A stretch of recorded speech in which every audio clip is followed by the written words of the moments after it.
Valuation is the ultimate KPI. Hey there, welcome to another episode of the Valuations Podcast, brought to you by Truelytics, the premier business intelligence platform for the wealth management industry. My name is Mike Langford, and I'll be your host. And this is episode 7, and it's our first back from the Thanksgiving break. And I'm very excited to have Jeremi Karnell, the Chief Marketing Officer and Chief Product Officer of Truelytics, on the show with me today. Now, one thing you're going to notice really quickly in this episode is how comfortable Jeremi and I are with chatting with each other. And that's because, well, we've known each other for a very long time, close to the majority of our adult lives, or going back to our early days in Boston. And we'll dive into a little bit of that at the outset of the episode together. But one of the things that I was most happy about with this episode, the way that it came out, is it sets the tone that I have been really looking for the Valuations Podcast. And that the goal for this show is to create a space, right? It's not just a product that you listen to. This is to create a space for you, the executive or manager at a wealth management firm, the practice management professional serving a population of advisors, or you, the individual advisor. This is your space to share time with us. We want to hear from you. We want your questions. We want your suggestions for topics. And in fact, in some points, you'll see that on previous episodes, we've already had wealth management professionals and executives on the show already at the early days. And that really feeds into the Truelytics ethos, right? It's raison d'etre, right? We are trying to bring value and increase the value of your wealth management firm, of your individual advisory book of business. We will help you grow, help you succeed now and into the future. And one of the ways that we know we can best do that is to bring you extra value, is to create a community and make you feel like you're in the room with us and that you're really looking forward to hearing from us. And I think this episode with Jeremi and I, because we're so comfortable with each other, you will really feel like that is happening, that you're in the room with the two of us. So while you're here, why don't you grab yourself a beverage, grab a seat, put those earbuds in, and buckle up, because we're about to do it. The Valuations Podcast, episode 7, starts now. All right, so I am really excited to have you on the show, Jeremi. Finally, at last. It has been an absolute bear to get you on the show. You're a really big dude. Lots of really exciting things, a lot of exciting things that we'll be digging into here on the show. So thank you for joining me. You're welcome. I'm glad to be here. Yeah, and by the way, and I know people will hear this after today, but happy birthday. You're joining me on your birthday, which is much appreciated that you're taking some valuable time. Well, yeah, it's a bigger day than that. It's my birthday. It's my identical twins' birthday. It's my wedding anniversary. It's my parents' wedding anniversary. And it's my late English bulldog's birthday. So everything in my world sort of happens on November 28th. And I'm thankful for that, because I'm notoriously bad at remembering birth dates or phone numbers and anniversary dates. So this is really useful for me, having everything sort of descend on one day. So that's really hilarious. It's funny. I was mentioning it was my wife's birthday a few days ago. And what's really interesting is, our first date was on the 27th. So, her birthday was right when I asked her on her first date, and then we went on it a couple of days later. Yep. My birthday is on the 27th of March. Our wedding anniversary is on the 27th. So I'm like, 27 just works for me. So for you, it's 28. Yep, that's right. It's the 28th, and then November as a whole. Like this month, it's everyone in my family is born in November, which means everyone in my family decides to make Valentine's Day very, very, good. That's if you back out the reason why people are getting born in November. That's fantastic. Yeah. So this is great. Like I said, I'm really excited to have you on the show. First of all, and for the audience, anyone who's listening, Jeremi and I have known each other now for, I believe, over 20 years. Yeah. Crazy. Going back to our very early careers when we both lived in Boston. And it's really it's hard to put into words how exciting it is when you have a friend and a colleague, somebody that you've known for so long, and their relationship is just still continues to grow. We continue to learn more things from each other. We every time we work on stuff together, it feels new and fresh, but kind of that warming, comfy thing. Yeah, no doubt. I couldn't agree more. I was one of the reasons why I was excited to move from Boston to Austin is to know that there were a handful of people, you included, that had already made the move here, and that there were just some really amazing, like-minded people that you have history with, that you've had just fantastic working relationship with, that you knew was going to continue on. And so it's been great. That's fantastic. Now, one of the, I have to admit, one big surprise, and it was a curveball that I felt like I did not see coming. Just so is when we got together a couple of it was a couple of years ago, and you announced that you were joining Truelytics, and you brought me on a phone conversation with Terry and the team. And I was just like, what? Truelytics?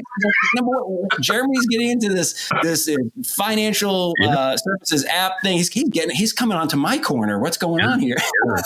No, you're right. That's why I got you on the phone immediately, because I'm like, I'm going to need your help. It was exciting. I had a long career in digital in Boston. And then in around 2011, 2012, moved to Austin, Texas. My business partner in the firm that I had grown in Boston had moved here as well, who happened to be my identical twin brother. We started a new startup the year that we moved to Austin that was called Graphluence.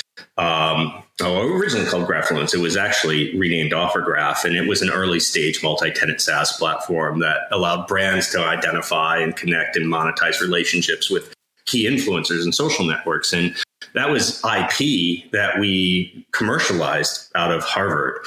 And it was great. We ended up selling it to an Austin-based firm called Polygraph Media back in mid-2014.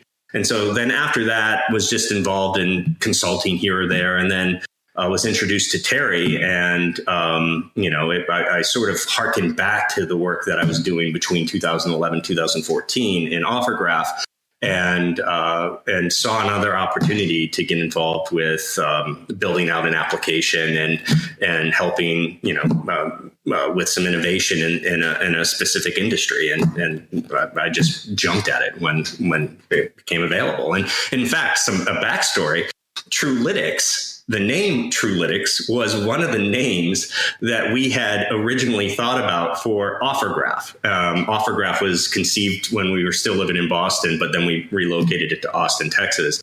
And so there were several names. I mentioned one, Graphluence. We ended up landing on OfferGraph, but Truelytics was one of the names that we originally secured out of the gates and never used. And so when this opportunity presented itself, when Terry said that he was about to purchase this intellectual property from Gladstone, and it was called Gladstone Analytics, and we needed to come up with a new name for it, I just took a look in my portfolio of domains that I've maintained over the course of the years, and Truelytics just popped up. It was fortuitous. It's fantastic. By the way, I am glad I'm not the only one who has some of those things in his back pocket. You mentioned that you sat on Truelytics there. It's similar. I have several kind of what I would call, these names that at some point in time, I'm going to do something with, or I tinkered with at one point in the past. And at some point in time, that's getting revived. So I'm glad I'm not the only one who thinks that. So one of the things that was most interesting, I mentioned, look, I had never known you as a deep dive financial services guy. I'd known you had some experience serving financial clients at the enterprise level. But, and it was really interesting to me because, I've spent my entire career with a couple of off ramps, but most of my 25 years of working experience, I have spent it in the financial services industry. and across a whole bunch of different pieces, whether it's a retail or institutional at the advisor level and the like. And one of the things that is the industry is notorious for is it's very insular, right? That a lot of the innovation, if you want to call it that, goes at a slow pace and it happens from within. It is fairly rare to see a business leader like yourself with so much experience kind of enter. Now, I know you're also kind of in a tech industry, so it's not exactly financial services. It's not like, this is an RIA or something. Right. But, I thought this might be a kind of a fun way to kick off some of our discussions, is that, as an example, like, how do you feel like your fresh set of eyes are benefiting Truelytics so far? I mean, most everyone else in the team, Terry, Jeff, Carla, they've been in this industry for most of their careers, if not all of their careers. And of course, myself included, as I mentioned. Yep. Where do you feel like, that you're bringing your fresh set of eyes is really helping the most so far? Yeah. So my whole background, my entire career has been focused around digital product, digital marketing, digital innovation. And so, basically I could move into, frankly, any industry that's focused in that lane and be able to apply an enormous body of work to that. But yes, you're right. I've definitely had financial services experience in the past, especially working with large enterprises. I've, been involved with PayPal and State Street and PNC, UPromise, the Liberty Mutuals and the like. This was the first time I was squarely focused in the wealth management sector. And to be honest, it was head spinning. I mean, it's a pretty complex value chain. I'm not going to lie. And I've had to take the last 2 years of just a lot of coaching by our CEO, Terry, and our president, Jeff Miller, and all of the other people in the firm, as well as just our clients, and as well as everything that I've had to do to just teach myself of the entire value chain and the alphabet soup that makes it up, that makes that value chain, I should say. And so when I came in, obviously I wasn't going to be able to provide any major strategic point of view regarding how the value chain works. What I was able to do is apply over 20 years of digital product innovation within some major sectors and apply that to, I think, an industry that, has been relatively late to the digital game. That it's been a relatively, a cottage industry for so long, and fintech in particular is just beginning, I would say over the last 5 years in particular, is just beginning to gain steam. But if you look at other industries like in the health sector, you look at technology, media, and telecommunications, those sectors really began digital innovation much earlier. And so they've had a lot of work and a lot of development and a lot of innovation and a lot of creativity regarding the solutions they were bringing to bear to their customers and to the industry and to the sector and to the value chain. I think wealth management is finally getting over its skis around that. And so I was able to at least apply that body of work to what we were doing at Truelytics. And I think that's been beneficial. Digging in on that a little bit, and I'd love to chat about this, is, you mentioned that you really brought a focus on the user experience with the digital product, right? Yeah. So that not only have you just been designing digital products and understand how they work and the application of them, but something you had said to me is like, look, a lot of these products, that are in the marketplace that advisors and wealth management firms are using in their day-to-day, they're very dated looking, right? They are not befitting 2018 and beyond. Right. You talk a little bit about that, about how important the user experience is in today's market. Yeah, no, it's massive. I mean, the intellectual property we bought from Gladstone was sort of a minimally viable product that they had developed over a 4 or 5 year period. And so a lot of work was done on the back end algorithm, which is great. Not so much work was done on the front end user experience. And I think when I came in, there was a lot of just acceptance of that. There was an assumption that, the market is filled with an older generation that doesn't have high expectations of how software as a service should work or how a digital interface should look like. And I completely disagreed with that. It doesn't matter what generation you're in. It doesn't matter what sector you're in. User experience today is being defined by the likes of Apple, by Amazon, by Google. And unless you're willing to go to that level, you're really going to run the risk of not meeting specific expectations around how digital products or user interfaces work. And so that was, I would say that was probably the prime focus of mine over the last year and a half was how can we take this great application that Gladstone, spent a lot of time and energy on, and how can we make it modern, contemporary? How can we make it better? And how can we focus it on solving a solution at the enterprise level, and so there's a number of different things that went into that, but getting over that first hump of now what we have is good enough was a major hurdle that we didn't anticipate having, but I would say that again because of my fresh eyes in this space, I was able to ultimately make I think a convincing argument, and it's been great ever since. It's been awesome. Yeah, and I agree. I was privy to see the early Gladstone product and have seen what it's evolved into, and I couldn't agree more. I mean, to me, it's interesting because it's one thing to say, hey, listen, I know this is going to be valuable. I know if I put all these numbers in here, some goodness is going to come out when I click calculate, if you want, process or whatever, right? But getting the person to look at the product and go, oh, this is engaging, this is inviting. It is easy to use and navigate. I can look at it and see what the value is going to look like because you're showing me some sample data or a sample presentation, and oh my goodness, that looks really good. I want one of those for myself. That is, you have really knocked it out of the park in that category. Because thanks. And it was also extending that experience beyond just the application itself. It was also getting people to understand that, from the marketing site to the e-commerce flow to the actual functioning of the application, both in a web browser or on a mobile phone, all of that had to tie together. All of that had to be the same experience, and it had to meet a very high level of expectation.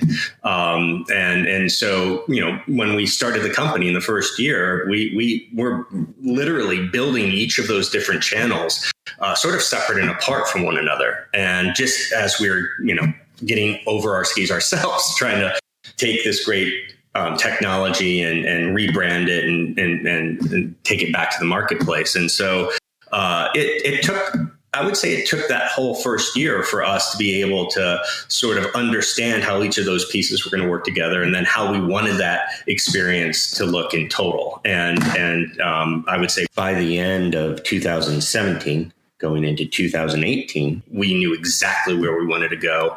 We found a great development partner, Cogito, that we brought on, and we had just finished our A round of financing, and we were able to apply some fantastic resources to solving that equation. And I would say that, for the first 11 months of this year, that's been our 110% focus, and very happy with the results.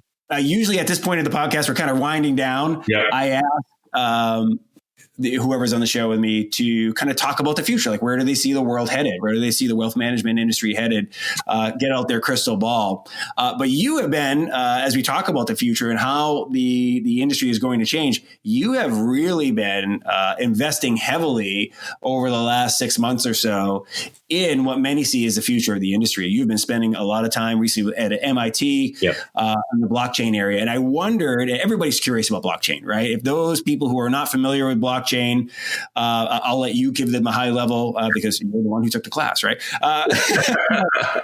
Blockchain, what most people know of it from call it a 90,000 foot level is, blockchain and Bitcoin go together, right? Cryptocurrencies and so forth. And that's usually the connection that comes to mind.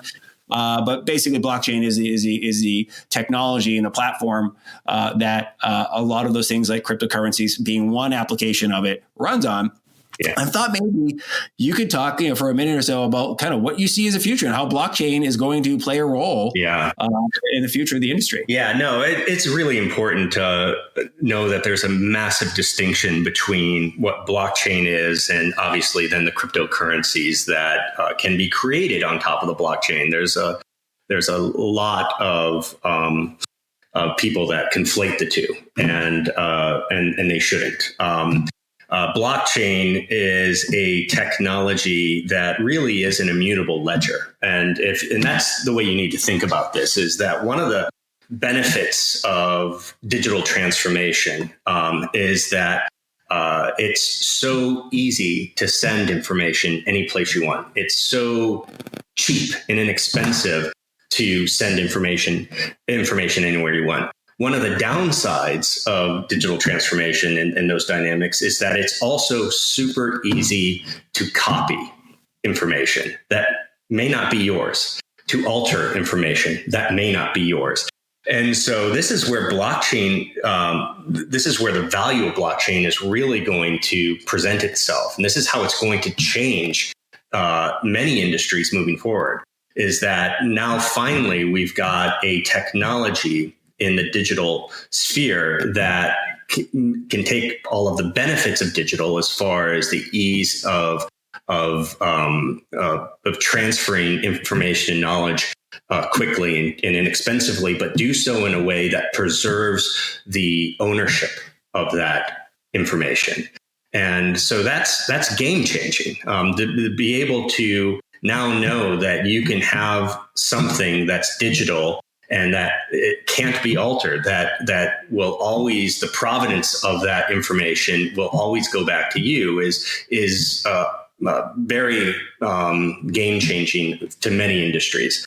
And so, we're obviously very serious about looking at that technology and how it applies to our business. We're looking at the industry as a whole, and we see the independent financial service industry sort of on this cusp of collapsing up, right? As a growing number of independent advisory firms see amazing opportunity to collect additional assets and strengthen their existing client relationship. But there's also a lot of firms in the industry that it's a frightening prospect to realize that their survival may be in question. There's an escalating cost of operational functions coupled with fee and revenue compression and rapid consolidation and, who's going to win the war on talent and a massive lack of succession planning. It's all proving to be really overwhelming and a burden to many small advisory firms.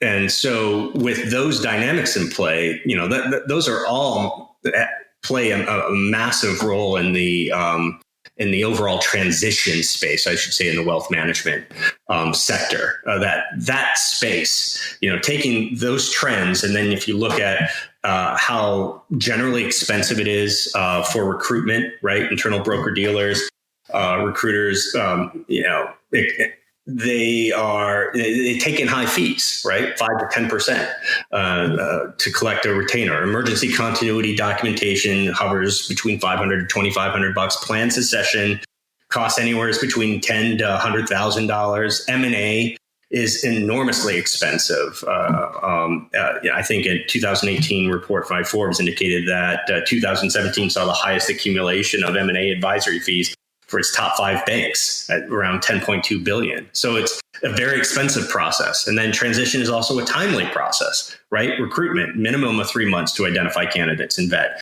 Emergency continuity, 1 month to put documents in place. Plan succession, minimum of 3 months. M&A can take up to a year. And so those dynamics are really, those challenges are symptoms of an imperfect market.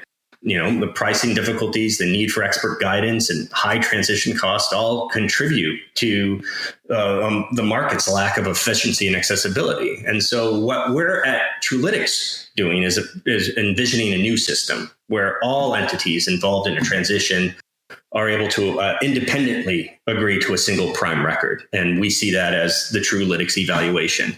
and having real-time visibility into all of the potential next steps. That it's built into the process and becomes a shared common workflow. And so we're pioneering what we're calling the advisor transition management platform in the wealth management industry. And the core component of that platform is our growing database of independent financial advisory firms' books of business. Details around the firm's ownership, staff, clients, processes, revenue, and expenses. That data allows us to generate over 50 key performance indicators related to the firm's business, client, and revenue stability. It also allows us to quickly and accurately calculate valuations across multiple methodologies: discounted cash flow, multiple of revenue, multiple of EBITDA. And so what we're doing is we're creating the most extensive database of financial advisory firm level data, which we intend to securely store on the Ethereum blockchain and maintain a single version of truth for different stakeholders throughout the life cycle of a business. And so we believe that our data set is analogous to personal health records, but for business. Well, I think that's a fantastic way to wrap it up. I mean, it really is that, right? Truelytics is providing, I always say in the intro, it's your premier business intelligence platform for the wealth management industry. Yeah. And if you think about that, you need to have ongoing intelligence about what is happening in your business, and you need to trust the validity of that information. Yes. That you're collecting, and know that it is benchmarked against peers so that there's a validation point to it, if you will. Yeah. So this has been great, Jeremy. I want to really thank you. I know it was, like I said, it was tough to get you to carve out the time for the show. You've been a very, very busy lately. And of course, it is your birthday. Happy birthday once again. Thank you. As always, people are going to likely want to follow you and connect with you online. What are the best ways for people to connect with you online? So obviously, LinkedIn is a great place to start. So you can easily find me there. If you have trouble finding me there, just go to Truelytics.com and look in the About Us section. And I have a link to all of my social platforms: Twitter, LinkedIn, Facebook, etc. So anyone can feel free to reach out and connect with me in that way. Perfect. Well, thank you very much once again, Jeremy. I hope you have a great day. And we will talk to you soon. You got it. All right. Huge thanks to Jeremy for spending time with me today on this episode.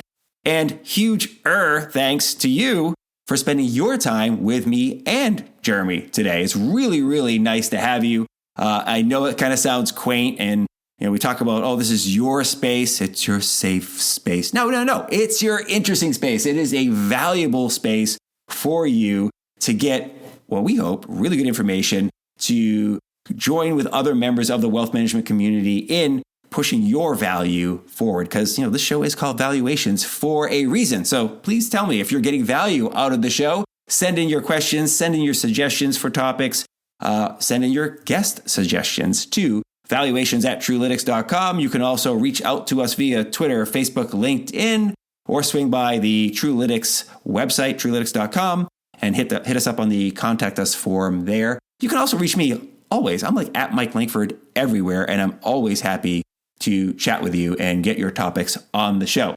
As always, I do urge you to subscribe and like and give us some thumbs up on whatever podcasting platform you're listening to. Also, like the social network post that you saw this episode referred to on, and share it with a friend. That's your job. Other than sending in topics and questions, tell a friend about the Valuations podcast, that you're getting some value out of it, right? Swing over by a colleague and say, hey, have you checked this out? Check it out. You should listen to this. We would appreciate it, okay? Well, until next week, I hope you have a great week, and we will talk to you soon. Have a good one. Bye.